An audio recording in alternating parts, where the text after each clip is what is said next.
कि आपकी लिखी हुई एक पुस्तक आओ चलें शिव की ओर, जिसका विमोचन अभी 16 फरवरी को हुआ और बहुत सारे लोगों को मिला है और मिलता जा रहा है। ये आपके 40 वर्षों के आध्यात्मिक यात्रा का निचोड़ है ये पुस्तक।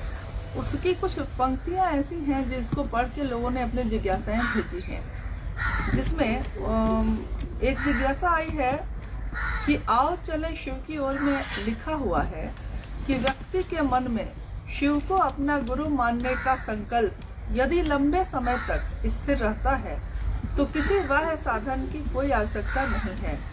कृपया समझाने का प्रयास करें। जिज्ञासा सुनिए आपने। आओ चलें शिव की ओर पुस्तक की पंक्ति है कि अगर यदि लंबे समय तक शिव को गुरु मानने का संकल्प स्थिर रहता है, माने हमें आपके मन में रहता है, तो किसी बाह्य साधन की जरूरत नहीं। क्यों? खेला मन का है, शरीर का नहीं है। कोई भी संबंध मन बनाता है वो धरती पर बनाए या शिव से बनाए या देवताओं से बनाए।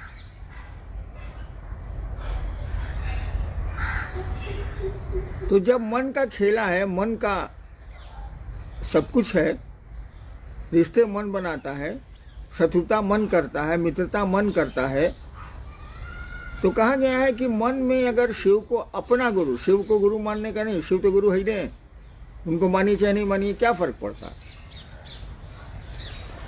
अपना गुरु मानने का संकल्प अगर स्थिर रहता है तो किसी बाह्य साधन की जरूरत नहीं। वो 3 सूत्र भी आप सुनते हैं, या किसी काम को करने की जरूरत नहीं है। अगर आप भूलते नहीं हैं कि शिव आपके गुरु हैं, अगर हम आप नहीं भूलें कि शिव हमारे गुरु हैं, मेरा गुरु है महादेव, तो किसी साधन की जरूरत नहीं है। दिक्कत क्या होती है, हम लोगों का मन भूल जाता है। जगत के आपाधापी में हम लोग भूल जाते हैं कि शिव हमारे गुरु हैं। ये बात दिमाग से हट जाती है। अगर नहीं भूलें तो धीरे धीरे ये बात, ये विचार आपके हमारे दिमाग से हम लोगों के दिल में उतरेगा, हृदय में उतरेगा, जो भाव जहाँ से पैदा होता है। इसीलिए कहा गया है कि अगर मन में शिव को अपना गुरु मानने का भाव लंबे समय तक स्थिर रहता है तो किसी बाह्य साधन की जरूरत नहीं है। शिव तो गुरु हैं, वो गुरु का काम करते हैं। आपके साथ भी वो गुरु शिष्य का संबंध बना लेंगे, बन जाएगा। लेकिन मन में शिव रहे तभी न बनेगा, मन में कोई रहे तभी न संबंध बनेगा। मन से ही दूर हो गया तो संबंध भी सो जाए। नेक्स्ट जी, इसी पुस्तक की एक पंक्ति है जो आपने अपनी अनुभूति में लिखा है कि मेरी स्वानुभूति है कि पीड़ा के क्षणों में शिव की दया का संचार त्वरित हो जाता है और स्वकर्मों से आई विपदा, व्यथा और विपत्तियों का आघात मन से तिरोहित होने लगता है। शायद सभी के साथ ऐसा ही होता है जिनके प्रिय शिव हैं और अथवा जो शिव के प्रिय हैं। तो ये पंक्ति हम लोग समझ नहीं सके कि आपने ऐसा लिखा है कि जिनके प्रिय शिव हैं अथवा जो शिव के प्रिय हैं, इसका क्या अर्थ हुआ? आप क्या कहना चाहते हैं? मैंने लिखा है आओ चले शिव की ओर में। अच्छा, एक बात बताइए आप लोग कि लेखक से काहे पूछते हैं? लेखक अगर अंडमान निकोबार में रहता है तो बिहार आज झारखंड से पूछने जाइएगा कि आप क्या लिखें? अरे अपने पढ़िए, अपने समझिए। मैंने लिखा है कि मेरी स्वानुभूति है, मेरी अपनी अनुभूति है कि जब दर्द इंसान का बढ़ता है, यानी पीड़ा के क्षण आते हैं और आएंगे ही आएंगे। इस धरती पर आए हैं आप तो दुख आपको आने ही आने हैं। यहाँ से कहीं निकलिएगा तो अच्छी खराब दोनों तरह की सड़क मिलेगी। तो जिंदगी में भी खराब सड़कें भी मिलती हैं, अच्छी सड़कें भी मिलती हैं। दुख और खुशियाँ हमेशा चलती रहती हैं। मैंने देखा है कि जब दुख हमारे ही अपने कर्मों से आते हैं, वह परमात्मा तो किसी को कष्ट देता नहीं, वो तो कर्म फल हमारे हैं। कर्म हमने किया है तो फल हम लेते हैं। तो पीड़ा के क्षणों में आपके गुरु की दया, उस शिव की दया का संचार, फ्लो बढ़ जाता है। जो हमारी अनुभूति है। बढ़ जाता है तो एहसास कम होने लगता है, चीजें वहीं की वहीं रहती हैं, सुधार होता है लेकिन आपका एहसास कम हो जाता है, दर्द का एहसास कम हो जाता है। मैंने लिखा है कि शायद ये दो तरह के लोगों के साथ जरूर होता है। एक जिनके प्रिय शिव हैं, जो शिव को चाहते हैं, जिनको शिव अच्छे लगते हैं। दूसरा शिव जिनके प्रिय, यानी एक जिस, मान लीजिए कि बंदर के बच्चे ने बंदरिया को पकड़ रखा है, तो उसको प्रोटेक्शन तो बंदरिया का मिल रहा है, अपनी माँ का प्रोटेक्शन तो उसको मिल रहा है, लेकिन बहुत लंबी कूद में हो सकता है कि वो बच्चा जो अपनी माँ को पकड़े हुए है वो गिर जाए, हाथ पांव टूट जाए, ऐसा हो सकता है। यानी जिनके प्रिय शिव हैं उनका मन चंचल है, हमारा सबका मन चंचल है। आज जो प्रिय है कल आपका अप्रिय हो जाता है, आज जो आपका शत्रु है कल मित्र हो जाता है, आज जो मित्र है वो कल शत्रु हो जाता है। यही मन ना जगत में चलता है, यही मन ना आसमान में शिव के पास चलेगा। आज हमको शिव प्रिय लगते हैं, कल नहीं लग सकते हैं, कारण जो भी हो, कोई घटना का क्रम हो, तब तो उनकी दया का संचार वैसा त्वरित नहीं होगा जो जिनके प्रिय शिव हैं उनके साथ होता है। हमने 40 वर्षों में देखा है कि कितने लोग आए शिव के, जो शिव को बहुत चाहते थे, मैंने उनको शिव अच्छे लगते थे, और आज मैं ढूंढता हूं तो वो कहीं नजर नहीं आते। जाने कहां गए वो लोग, और उनकी प्रियता समाप्त हो गई। लेकिन अगर शिव प्रिय आपके रह गए तो एक दिन आप शिव के प्रिय हो जाइएगा। अगर शिव आपके प्रिय रह गए तो एक दिन आप शिव के प्रिय हो जाइएगा। जब शिव के प्रिय हो जाइएगा तो अब बिल्ली ने बच्चे को टांग लिया। अब तक बच्चे ने बंदर को पकड़ के रखा है, माँ का प्रोटेक्शन उसको है, बंदरिया का प्रोटेक्शन उसको है, लेकिन लंबी कूद धरती के मजबूत थपेड़े से हो सकता है कि आपका मन शिव को छोड़ दे, यानी बंदरिया का बच्चा गिर जाए। लेकिन अब बिल्ली ने ही अपने बच्चे को पकड़ लिया है, यानी महादेव के ही आप प्रिय हो गए, तब तो छूटने का सवाल नहीं। बिल्ली ने ही पकड़ लिया है तब बच्चा कैसे छूटेगा? वो कोई क्या करेगा? बिल्ली कूदेगी जोर से तो मुंह जोर से पकड़ेगी बच्चे को तो कोई से करेगा, लेकिन गिरेगा नहीं। वही मैंने लिखा है कि जिनके प्रिय शिव हो, अथवा शिव जो शिव के प्रिय है, यानी शिव ही जिनको चाहते हैं, यानी वो बिल्ली का बच्चा हो गया, उन्हें गिरेगा। और इसीलिए आपने देखा होगा जो शिव के शिव से पहले खूब चले, उनके साथ लोग चले, उन्हीं को गुरु मान लिया, कहे कि वो झूठा गुरु बना हुआ है, शिव का शिष्य है, अपने चेला है, गुरु बन गया, उसका मन शिव को छोड़ दिया।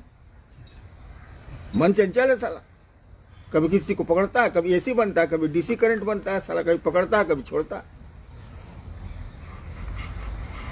तो उनके साथ के सारे लोग गिर गए, लोग नहीं चले, नहीं समझे। अब मान लीजिए मंडल जी के साथ कोई चल रहा है, मंडल जी ने शिव को छोड़ दिया, कोई कारण हो सकता है, लाखों अनेकों कारण हो सकते हैं, धरती है। अब मंडल जी को अपना अगुआ मानने वाला वो भी गिरेगा, उसके भी शिव छूटे, इनके तो छूटे ही छूटे, हम तो डूबे हैं सनम, तुमको भी ले। वही हम कह रहे हैं कि जिनके प्रिय शिव हैं उन डालियों को मत पकड़ो, ये सूख सकती हैं, सूखी हैं हम लोगों की नज़रों के सामने। उन डालियों को पकड़ने का प्रयास करो जो डालियाँ नहीं सूखेंगी, यानी शिव को जो प्रिय लगते हैं उनको पकड़ो, ताकि वो डालियाँ हरी भरी रहेंगी। बिल्ली ने ही बच्चे को पकड़ रखा है, वो बच्चा नहीं गिरेगा। बस। ये कौन सी आदत है, कोई किसी ने किताब लिख दी, अब लेखक को मुआया जा रहा है। दूसरा लेखक क्या करेगा, जो हमने 40 साल में शिव को समझा और दुनिया को समझा, लिख दिया। अब 73 साल का हो गया, अब दुनिया से जाना है इसीलिए लिख दिया, और समय नहीं मिला था, लॉकडाउन में मिल गया तो लिख दिया। चलिए, तो स्वाभाविक है, आपने इतना कष्ट किया है लिखने में, तो थोड़ा समझाने में तो समय देना होगा। क्योंकि सामान्य प्रवृत्ति से, सामान्य जो समझ है उसमें थोड़ा समझने में दिक्कत होती है। और आपने कहा भी है कि ये पुस्तक दिमाग से नहीं समझी जा सकती है, दिल से समझना पड़ेगा इसको। हाँ भाई, जी इस पुस्तक को दिमाग से नहीं समझ सकते, इसीलिए कि वो दिमाग से लिखी नहीं गई है, दिमाग से समझिए कैसे। जी वो पुस्तक दिल से लिखी गई है, और सच पूछिए तो मैंने लिखा भी नहीं है, कलम मेरी थी, कागज मेरे थे, लिखाने वाला कोई दूसरा कोई था जो हमको आपको दिखता नहीं। तो ये दिल की बात लिखी गई है, तो दिल से ही न समझिएगा। शिव विचारों से नहीं पकड़ाएंगे, भाव से पकड़ाएंगे। इसलिए खुद ही भाव सत्ता है, भाव से पकड़ाएंगे। भाव सत्ता को दूसरी चीज से कैसे पकड़ लेंगे आप? तो किताब अगर भाव से लिखी गई है तो आपको भाव से पकड़ना होगा, और भाव दिल का पक्ष है, दिमाग का नहीं। दिमाग से विचार पैदा होते हैं। हाँ जी। इसमें आपने इसी पुस्तक में ये आपको क्यों लिखना पड़ा है कि मार्ग शिव शिष्यता का है और मंजिल भगवान शिव स्वयं। ये पंक्ति इस पे भी खत्म हो सकती थी कि मार्ग शिव शिष्यता का है और मंजिल भगवान शिव, लेकिन आपने इसमें एक शब्द जोड़ा है कि मंजिल भगवान शिव स्वयं। इसका क्या अर्थ होता है, इसमें क्या अंतर है? मैंने लिखा है मार्ग शिव शिष्यता का है। मैंने आपने शिव को गुरु माना है तो मार्ग शिव की शिष्यता का है। मंजिल शिव, तो शिव पर मैंने छोड़ा नहीं, इतने ही से काम चल सकता था कि मंजिल शिव, भगवान शिव नहीं। हमने लिखा कि मंजिल शिव स्वयं, खुद। यानी शिव शिष्यों में कोई बाबा जी नहीं है, शिव शिष्यों में कोई अगुआ श्रेष्ठ नहीं है। और अगुआ श्रेष्ठ हैं तो देख लीजिए क्या हो रहा है। अभी वीडियो वायरल हुआ है मुजफ्फरपुर साइड का, लग रहा है कि साहब एकदम महिलाएं हैं, लाल कपड़ा में हैं, एक आदमी खूब फूल माला पहने हुए है। तो हम लिखे नहीं हम कि शिव स्वयं, आप तो खुद ही शिव बनते जा रहे हैं। आता जाता कुछ नहीं है, शिव बने जा रहे हैं। एक आदमी की बात नहीं कर रहे हैं, बहुतों की बात है जी। आदमी का जगत के आकर्षण में मन रहता है, बिल्कुल सही है, लेकिन शिव को तो कारोबार में नहीं डालें, शिव को तो व्यापार में नहीं डालें, शिव शिष्यता को तो तिजारत का अड्डा नहीं बना लें। आप धरती उठाई ले, व्यापार के लिए करिए। अब शिव शिष्य और शिव शिष्या को लेकर नौटंकी क्या कर रहे हैं भाई साहब? वो आपकी बहनें हैं, आपके भाई हैं। इसीलिए हमको लिखना पड़ा शिव स्वयं। मैंने हरिनाथ भी नहीं, मंडल जी भी नहीं, फलना जी भी नहीं, वो दीदी नहीं, महादेव खुद। वही तुम्हारे अगुआ हैं, वही तुम्हारे मार्गदर्शक हैं, वही तुम्हारे गुरु हैं, वही तुम्हारे गंतव्य हैं, तुमको जाना भी वही है। यही तो। इसी में आपने अपने उन समय के बारे में लिखा है जब आपने शिव को गुरु बनाया था और धीरे धीरे आप कहते हैं कि मैं अकेला चला था, कारवां बनता गया। ये कारवां बनने में सैकड़ों, हजारों, लाखों, करोड़ों लोग आए, लेकिन आपने लिखा है इस किताब में कि शिव गुरु से जुड़ने के अभियान में मेरी कोई लौकिक अथवा पारलौकिक चाहत नहीं थी। मेरी नहीं थी कोई वित्तेषणा, धनेषणा, लोकेशना और न ही पुरुषार्थ चतुष्टय जैसे अर्थ, धर्म, काम और मोक्ष की अभिलाषा। तो ये जो शब्द हैं वित्तेषणा, धनेषणा, लोकेशना और पुरुषार्थ चतुष्टय, इन शब्दों का जिक्र जो हुआ है वो समझने में असमर्थ हूँ। नवादा बिहार से है ये विद्यार्थी। ऐसा मैंने चाहत, ऐसा मैंने आपकी गंभीर इच्छा। तो कहा जाता है कि तीन ही ऐसाएं होती हैं आमतौर पर। उसका जो वर्गीकरण किया गया है उसमें 3 ही ऐसा माना गया है। धनेषणा, धन की चाहत, लोकेषणा, 20 आदमी में हम वीआईपी हैं, सम्मान, और तीसरा है पुत्रेषणा, जिसका जिक्र उसमें करने की कोई उपयोगिता नहीं थी। पुत्रेषणा माने हमको बेटा नहीं है, पुत्री की ऐसा नहीं है, पुत्रेषणा है। ऐसा में चाहत, और वो भी गंभीर चाहत। तो हमने लिखा है कि शिव को जो मैंने गुरु माना और लोगों को बताना शुरू किया, तो उस समय मेरी कोई ऐसा नहीं थी, कोई सम्मान की ज़रूरत हमको नहीं फील हुई, कोई धन की ज़रूरत नहीं फील हुई, कुछ भी नहीं था।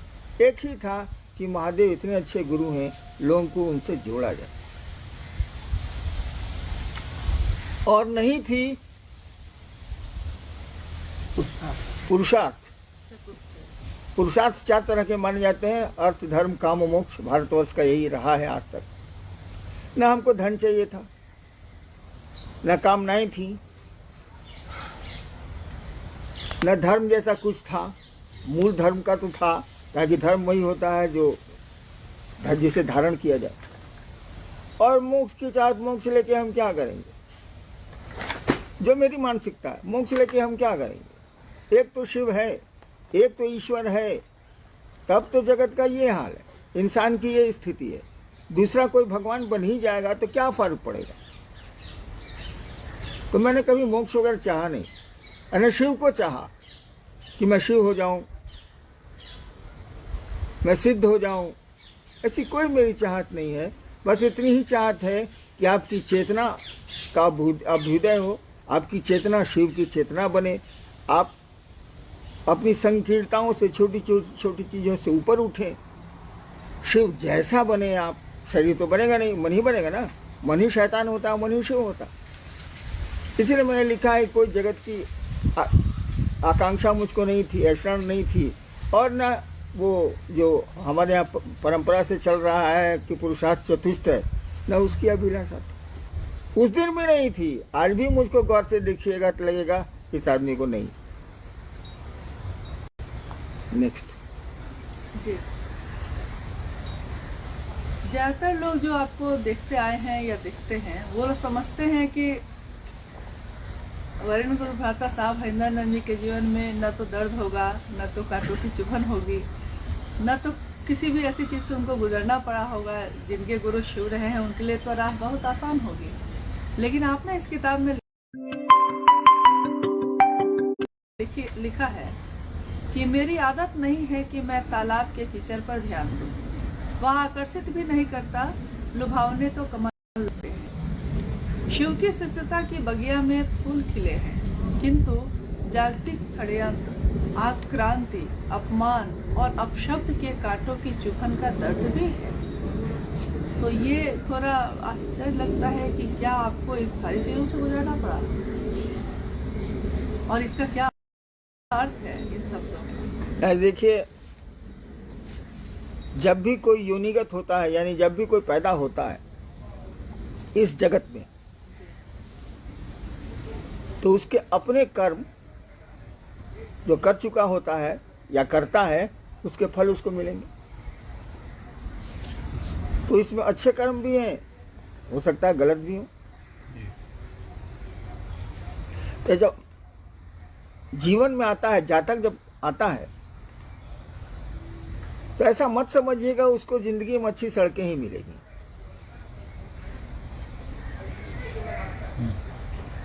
आप भी शहर में चलते हैं, कहीं चलते हैं, तो आपको हर जगह अच्छी सड़क मिलेगी, इसकी कोई गारंटी नहीं ही मिलती है। कम से कम घर तक, एनएच तक जाने में, घर और एनएच के बीच में तो ऊपर खबर मिलता ही मिलता। एनएच पर भी दिक्कत है, जहां था वो तो होना ही होना। तो जीवन में तो मिलेगा। मेरे पिता भी क्लास 1 अफसर थे, बाद में शिक्षा विभाग के बिहार के निदेशक भी हुए, डायरेक्टर भी हुए। लेकिन बचपन से मेरी कुछ आदत ऐसी थी कि किसी को अच्छी अच्छी नहीं लगेगी। अब बच्चे से मसान में मैं रह रहा हूँ, अफसर का बेटा हूँ, शमशान में रह रहा हूँ। आप धरती में फंसे हुए हैं, मैं महादेव महादेव कर रहा हूँ, तो आपको तो अपने अनुरूप कोई हरिनाम मिल नहीं रहे, तो हमको तंग कीजिएगा। आपको चाहिए पैसा, हमको नहीं चाहिए। मैं क्या करूँगा पैसे, मरूंगा कि पैसे इकट्ठा करूँगा। तो जिसको पैसा चाहिए अगर वो मेरे साथ रहता है तब तो वो मेरा शत्रु, वो हमको अपना शत्रु समझ रहा है। नहीं क्लियर हो रहा है? शत्रु शत्रु समझेगा। आपकी चाहत दूसरी है, मेरी चाहत दूसरी है, तो टकराव तो होना ही होना है। तो टकराहट होती रही तो मुझ पर आक्रमण भी होते रहे। अटैक, आक्रांति मन आक्रमण, अपशब्द, गालियां भी दी गई। और क्या जी? अपशब्द के कांटों की चुभन का- नहीं, और शब्द भी है उसमें जी, आक्रांति, अपमान। अपमान। आपके मन के लायक नहीं हम होंगे तो आप अपमानित करिएगा ना हमको। तो जब तक मैं सरकार में था, शासन में था, हमको अपमानित करने का आपको मौका नहीं मिला, साहस नहीं हुआ। जब नौकरी छूटी तब मौका मिल गया कि वो इस साला बूढ़ा हो गया, इसको अब तंग करो। तो चारों बल से भाला मारने लगे लोग। बचपन में भी पिता के मन से नहीं चला मैं। कोई चाहेगा पढ़ता लिखता नहीं है, यही करता है। तो गलती मेरी है, गलती लोगों की नहीं है।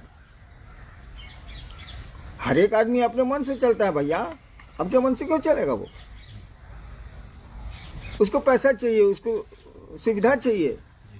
और मैं तो भाई जमीन पर सोने वाला आदमी, कुर्सी दे दीजिए बैठ जाऊंगा, जमीन पर नहीं दीजिए जमीन पर बैठूंगा। लेकिन आप तो जमीन पर बैठने पर आपको खराब लगता है, तो मैं कुर्सी नहीं दूंगा तो आपको खराब लगेगा। एक आदमी बैठा हुआ था, 20-25 आदमी बैठे हुए थे, चाय आई। अब चाय देने वाले ने एक आदमी को चाय छोड़ दी, भूल गया वो, उस आदमी ने मांगा नहीं। ये घटना 22 साल पुरानी है। उसके बाद वो आदमी नजर नहीं आया। हमने खबर भी भिजवाई उसको, तो कहा कि नहीं हमको चाय उनका नहीं मिली, हम नहीं जाने। इस मानसिकता से आप जीते, हम जीते। तो इस मानसिकता का जो आदमी रहेगा वो आपको कैसे लाइक करेगा भैया? वो कह रहा है सिनेमा हॉल में चलो, आप कह रहे हैं जा रहे हैं मसान। वो कह रहा है कि चलो क्लब, आप कह रहे हैं शिव चर्चा में हम जा रहे हैं यार। तो पसंद कैसे करेगा भाई? तो आक्रांति भी मेरे साथ आई। मैंने आक्रमण कर, लोगों ने आक्रमण भी किए कि मारो साले को, गालियां भी दी। इसलिए देखते हैं मैं एक जगह कहाँ रहता हूँ, भागता चलता हूँ। रांची में 3 जगह मैंने बदला, देवघर में भी 2 जगह बदला। तो पब्लिक हमको तंग नहीं करती है, वो हमसे जो सटा हुआ है ना वह तंग करता है। पब्लिक को हमसे क्या लेना देना, जनता को हम किसी से क्या लेना देना? दूसरे से आपको तो लेना देना होता नहीं। जिससे लेना देना है बस उसी से मतलब है। हमें है अपनों का भय है, यही मैंने लिखा है। और क्या लिखा? हाँ, लेकिन जो मैंने काम किया महादेव की दया से 80 से लेकर अब तक, उस फुलवारी में फूल खिले हैं भाई साहब। ठीक है, कांटों की चुभन भी है। उसी में आगे हमने लिखा है कि सड़े हुए पानी को कौन देखता है, लेकिन जब कमल खिल जाते हैं ना तो हम लोग गाड़ियां रोकते हैं, एको को तोड़ो नहीं आता। कमल नहीं रहता है तो नाक पर रुमाल रख के गाड़ियां पास करती हैं, कीचड़ महकता है। लेकिन कमल रहता है तो कैसा हम लोग करते हैं, ए गाड़ी रोको जी, कैसे कमल तोड़ो ना, क्या खूबसूरती है। तो वही मैं कह रहा हूं कि फूल खिले हुए हैं, लेकिन फूलवा के नीचे कांटा भी है भाई साहब। वो भी चुभा है हमको, अभी भी चुभता है। मैं कहता ही हूं कि मेरे चारों ओर भाले की नोक है और उस बीच से मुझको निकलना पड़ता है भाई साहब। और जान लीजिए, शिव की ओर सामान्य आदमी चलता है, उसके दर्द का एहसास हमको आपको नहीं है, उसकी पीड़ा का एहसास हमको आपको नहीं है। जैसे शिव सामान्य दिखते हैं, सामान्य व्यक्ति भी शिव की ओर ही चलता है, और वो चलता है तो चलता है। हरिनाम ने अपनी ज़िंदगी में एक सामान्य आदमी का जीवन गुजारा है, अभी भी वही स्थिति है। और शिव की ओर चल रहा हूँ। कोशिश करता हूँ कि लोग भी चलें और लोग भी चलें। कम से कम आप सुंदर तो होइए, आपका मन सुंदर तो हो। नेक्स्ट। जी, आपने उन सभी लोगों के लिए जो 1980 के दशक से लेकर अब तक चल रहे हैं, चलते रहे हैं और पूर्व में भी चले हैं, उनके लिए लिखा है इसमें कि बहुत तेरे शिवसे से 1980 के दशक से ही बड़ी लगन और तन्मयता से शिव गुरु पथ के अनुगामी हैं। मैं अवनत हूँ घनेरों शिव शिष्यों के सामने, जिन्होंने वर्षों से शिव गुरु और उनकी शिष्यता को व्यापक करने के निमित्त निरंतर सफल प्रयास किया है। सचमुच वे महान और प्रणम्य हैं। शिव गुरु के पथ पर शिव शिष्याओं के निरंतर योगदान ने मुझे सदैव उनका ऋणी बनाया है और मैं उनका ऋणी हूँ। दुनिया आपको प्रणाम करती है और आपने इसमें लिखा है कि मैं प्रणम्य हूँ, मैं झुका हूँ, अवनत हूँ। ये आपने मतलब क्यों लिखा? देखिए, महादेव ने तो आके आपको नहीं कहा कि तुम दूसरों को शिव का शिष्य बनाओ। मैंने कहा 10,000 साल के इतिहास में दूसरों को शिव का शिष्य बनाने का उद्घोष हईना नामक आदमी के द्वारा किया गया। और आप चले,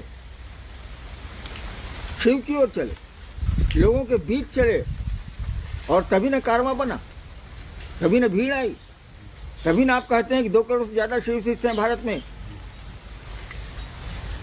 नहीं, आप मेरे कहने पर चले, ठीक, बहुत नहीं चले तो बहुत चल के छोड़ दिए, बहुत चलते चलते भी मेरे लिए घात करते हैं। लेकिन ऐसा तो सबके साथ नहीं है।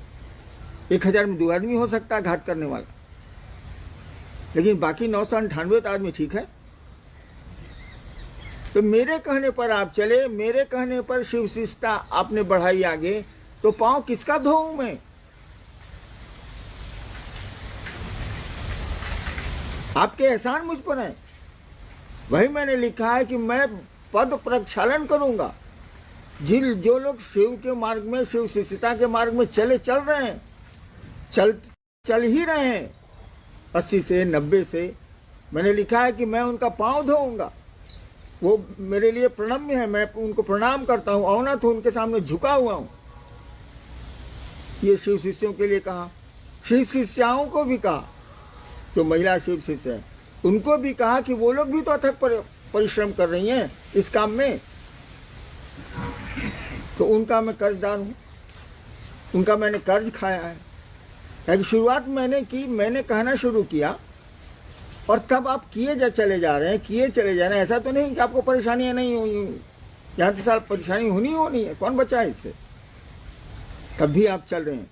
जो चल रहे हैं उनको मैंने प्रणाम किया है, मैंने कहा है कि मैं आपके पांव धोऊंगा। चल रहे हैं सो आप चल रहे हैं, आप सही में महान।